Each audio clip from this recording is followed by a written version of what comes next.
राधे राधे गुरुजी, प्रणाम। हमारे दर्शकों से काफ़ी प्रश्न हैं। पिछली बार प्रश्नोत्तरी करी थी, उनको बड़ी सहायता मिली थी, तो दोबारा कुछ प्रश्न आए हैं। पहला प्रश्न ये है, वर्ण व्यवस्था की अवमानना करते हुए अंतर्जातीय विवाह आजकल बहुत फैशन में है, इस पर कुछ कहिए महाराज जी। वर्ण व्यवस्था का जो शास्त्रीय स्वरूप है वह पहले हम कई बार बता चुके हैं, और वर्ण व्यवस्था जो है वो किसी मनुष्य की बनाई हुई व्यवस्था नहीं है।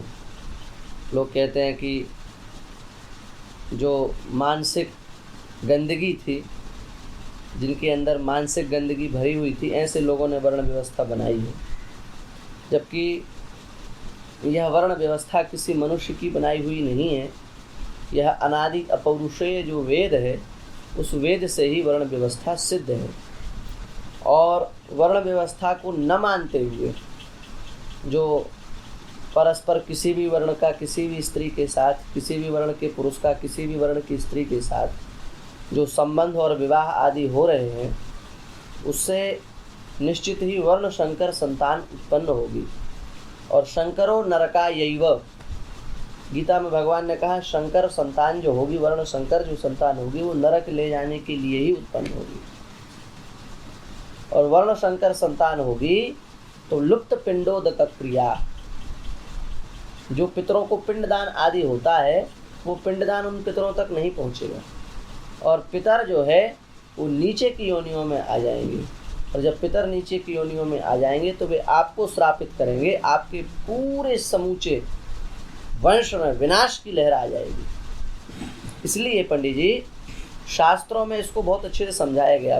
इतना समय तो होता नहीं है, विशेष चर्चा का विषय है ये कि किस किस प्रकार से किस किस वर्ण का किस किस वर्ण की स्त्री के साथ किस किस प्रकार से विवाह, सबका विधान है शास्त्रों में। अब आजकल उसकी मर्यादा का विचार किया नहीं जा रहा है, और किसी भी प्रकार से विवाह हो रहे हैं, उसकी दुर्दशा आपके सामने है। इस समाज में जो विकृत स्वरूप आ रहा है, ये उसकी दुर्दशा का परिणाम है। इसलिए वर्ण व्यवस्था को और उसके अनुसार जो विवाह का विधान है उसको मानना चाहिए।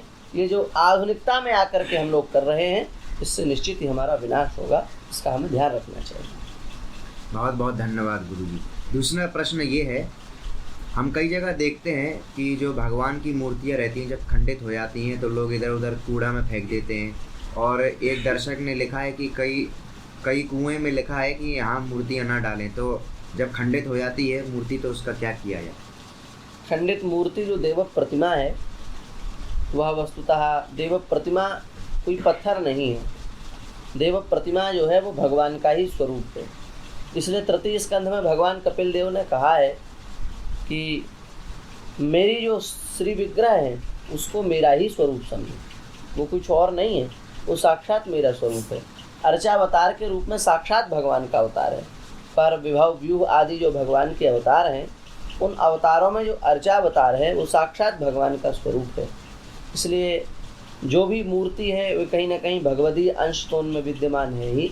इसलिए जब वे खंडित हो जाएं तो हमें उनको इधर उधर न फेंक करके विधिवत उनको जल में विसर्जित कर देना चाहिए। प्रवाहमान जो नदी है, प्रवाहित हो रही जो नदी है, उसमें उनको विसर्जित कर देना चाहिए। क्योंकि जो प्रवाहित नदी है वो एक जगह नहीं रहती है, वो बहती रहती है, बहती रहती है, बढ़ती रहती है। तो उसमें हम मूर्ति विसर्जित कर देंगे तो वो भी कहीं ना कहीं जल के माध्यम से सुरक्षित हो जाएगी, व्यवस्थित हो जाएगी। तो इसलिए ये जो कई लोग मूर्तियों को ले जाते हैं, पेड़ों के नीचे डाल देते हैं, पटक करके चले जाते हैं, इसका थोड़ा हमें ध्यान रखना चाहिए। हमने बड़े श्रद्धापूर्वक उनकी सेवा की, पूजा की, और फिर खंडित होने पर यदि इस प्रकार से हम उसको उपेक्षित कर देंगे तो इससे कहीं ना कहीं हमें दोष की प्राप्ति होगी। इसलिए जो मूर्ति हैं उनको किसी नदी में, प्रवाहित जो नदी है उसमें विसर्जित कर देना, ये और भी पक्ष है, पर यह सर्वोत्कृष्ट उसका पक्ष है जी। धन्यवाद गुरुजी। तीसरा प्रश्न ये है गुरुजी, जो ऊर्ध्वपुंड लगाते हैं वैष्णव लोग या अगर त्रिपुंड लगाते हैं, तो इसमें इसकी क्या विशेषता है? ऊर्ध्वपुंड के महात्म्य पर हम स्वतंत्र रूप से पहले बोल चुके हैं। त्रिपुंड की, ऊर्ध्वपुंड की, रुद्राक्ष की, कंठी तुलसी, सबकी हमने सबका महात्म्य जो है तो संक्षिप्त हमने उसमें डाल दिया, उसमें आप जा कर के देख सकते हैं। और आपने प्रश्न किया ही है तो इतना तो समझ ही लो कि पद्म पुराण में, स्कंद पुराण में भगवान व्यास ने तुलसी की और ऊर्ध्वपुंड्र की बहुत विशेष महात्म्य महिमा बताई है। और वहाँ वो कह रहे ऊर्ध्वपुंड्र धरो मर्त्यो म्रियते यत्र कुत्रचित स्वपाकोप विमानस्थो मम लोके महीयते। ऊर्ध्वपुंड्र धारण करने वाला जीव स्वपाक भी क्यों न हो, कुत्ते को पका करके खाने वाली योनि में ही क्यों न उत्पन्न हुआ हो, यदि उसके मस्तक पर ऊर्ध्वपुंड्र है तो वो कभी भी कहीं भी प्राण त्यागे वो मेरे धाम को प्राप्त होता है। मम लोके महीयते, उसको मेरे लोक की, मेरे दिव्य नित्य शाश्वत लोक की प्राप्ति होती है। ऐसे भगवान का वचन है। तो इसलिए हम सभी वैष्णवों को ऊर्ध्वपुंड्र, तो ये तो महत्व की दृष्टि से है। दूसरी दृष्टि इसमें यह है कि कोई भी सरकारी ऑफिसर होता है तो उस पर सरकार की मोहर होती है, जिससे पता चल जाता है कि सरकारी ऑफिसर है। उसकी गाड़ी में मोहर, उसकी ड्रेस पर मोहर, उसके स्वरूप से समझ में आता है। उसी प्रकार से हम सब भगवान के पालतू हैं, भगवान हमारे स्वामी हैं, उसकी मोहर है ये तिलक, इसलिए हमको ये अवश्य धारण करना चाहिए। और यदि विशेष सुनना हो तो फिर उन भागों में हमने जहाँ ऊर्ध्वपुंड्र का महात्म्य बताया वहाँ जाकर के सुना जा सकता है। बहुत बहुत धन्यवाद गुरु जी। अगला प्रश्न ये है, एक व्यक्ति पूछ रहे रिद्धि और सिद्धि क्या होती हैं और इनकी क्या शक्तियाँ रहती हैं, क्या क्या नाम है? ये तो सिद्धियों का प्रकरण आ गया है और अष्ट सिद्धियों की चर्चा, अणिमा, महिमा, गरिमा, लघिमा, प्राप्ति, प्राकाम्य, ईशित्व, वशित्व, ये 8 प्रकार की सिद्धियां जो हैं वो प्राप्त होती हैं। पर ये सिद्धियां इतनी सुगमता से प्राप्त नहीं होती हैं, इनके लिए शास्त्रों में अनेक प्रकार के साधन हैं। अणिमा सिद्धि होती है, अणु से अणु हो जाना, दिखेंगे ही नहीं आप। हनुमान जी ने कहा ना, मशक समान रूप कपिधरी, मच्छर के समान बन गए। अब महिमा सिद्धि, बड़े से बड़ा बन जाना, ये भी हनुमान जी के अंदर। कनक भूधराकार शरीर, पर्वत के समान शरीर बना लिया। तो अणिमा, महिमा, गरिमा, भारी से भारी हो जाना, लघिमा, हल्के से हल्का हो जाना। आप इतने हल्के हो जाएंगे कि बच्चा भी उठा लेगा, और इतने भारी हो जाएंगे कि राक्षस भी नहीं उठा पाएगा आपको। प्राप्ति, प्राकाम्य, जिस वस्तु की इच्छा हुई वो प्रकट हो गई आपके सामने। ईशित्व, समस्त संसार की वस्तुओं पर आपका अधिकार हो जाना। वशित्व, समस्त संसार का आपके वश में हो जाना। तो ये 8 प्रकार की सिद्धियां हैं। और इसी प्रकार से रिद्धि, इसी प्रकार से सिद्धि। तो ये जो सिद्धियां हैं इनकी चर्चा शास्त्रों में बहुत विस्तार से की गई है, और इनको पाने का साधन और उपाय शास्त्रों में अनेक प्रकार से वर्णित हैं, पर सब उसके अधिकारी नहीं होते हैं। इसलिए हम खुली रूप से इसको प्राप्ति के क्या साधन है वो नहीं बता सकते, बल्कि यदि किसी को प्राप्त करना है उसको हल्का आहार, हल्की निद्रा और संपूर्ण रूप से ब्रह्मचर्य, 8 प्रकार के मैथुनों का परित्याग करके पूर्णतः ब्रह्मचर्य का यदि पालन करे तो फिर इसके साधनों पर क्या प्रयास किया जा सकता है वो चर्चा की जाएगी। लेकिन यदि हमारा यही नहीं है, ब्रह्मचर्य ही नहीं है, निद्रा पर ही विजय नहीं है, हमारी आसन ही सिद्ध नहीं है, हम बहुत ज़्यादा खाने वाले व्यक्ति हैं, तो फिर इन सिद्धियों की चर्चा से कोई लाभ नहीं है। इसलिए सामान्य रूप से पहले इन पर हम नियंत्रण करें, उसके बाद इनको कैसे पाया जाए उसके लिए एकांतिक वार्ता करें, तो फिर उसमें इन उपायों की चर्चा की जाएगी। बहुत बहुत धन्यवाद गुरु जी। अगला प्रश्न ये है गुरु जी, त्रिकाल संध्या क्या होती है? त्रिकाल संध्या, संध्या माने 2 जो समय हैं उनके मिलने के समय को संध्या कहा गया है। जैसे रात्रि का समाप्त होना और दिन का प्रारंभ होना, इन दोनों का जब समय मिलता है उसको संध्या कहा जाता है। इसी प्रकार से सायंकाल और रात्रि का समय, वहाँ भी संध्या है। शाम समाप्त हो रही, भाई दिन समाप्त हो रहा है, रात प्रारंभ हो रही है। इसी प्रकार से मध्याह्न की संध्या, आधा दिन उतर गया अब आधा दिन आने वाला, तो उन दोनों की भी संध्या होती है। तो इस प्रकार से 3 काल, प्रातः, मध्याह्न, सायं, सुबह, दोपहर और शाम। और एक और संध्या होती है पंडित जी, तुरीय संध्या, वो रात्रि में 12 बजे होती है, लेकिन उसका विधान सबके लिए नहीं है। वो तो बड़े बड़े योगी होते हैं, अनुष्ठानी महापुरुष होते हैं, तो अलग अलग प्रकार के प्रकरणों में शास्त्रों में उस संध्या का भी विधान है। पर मुख्य रूप से त्रिकाल संध्या, प्रातः, मध्याह्न और सायं, इन तीनों कालों की जो संध्या है उसी संध्या को जो है त्रिकाल संध्या कहा। और स्वकाले सेविता संध्या सा पुण्य फलदायिनी, जो स्वकाल में मतलब समय पर संध्या की जाती है वो निश्चित ही संपूर्ण फल को प्रदान करती है। लेकिन अकाले सेविता संध्या संध्या वंध्या मधुरिव, यदि संध्या समय पर न की जाए, काल की मर्यादा का अतिक्रमण कर दिया जाए, तो नियम की तो पूर्ति हो जाएगी पर वह संध्या पुण्य को प्रदान करने वाली नहीं होगी।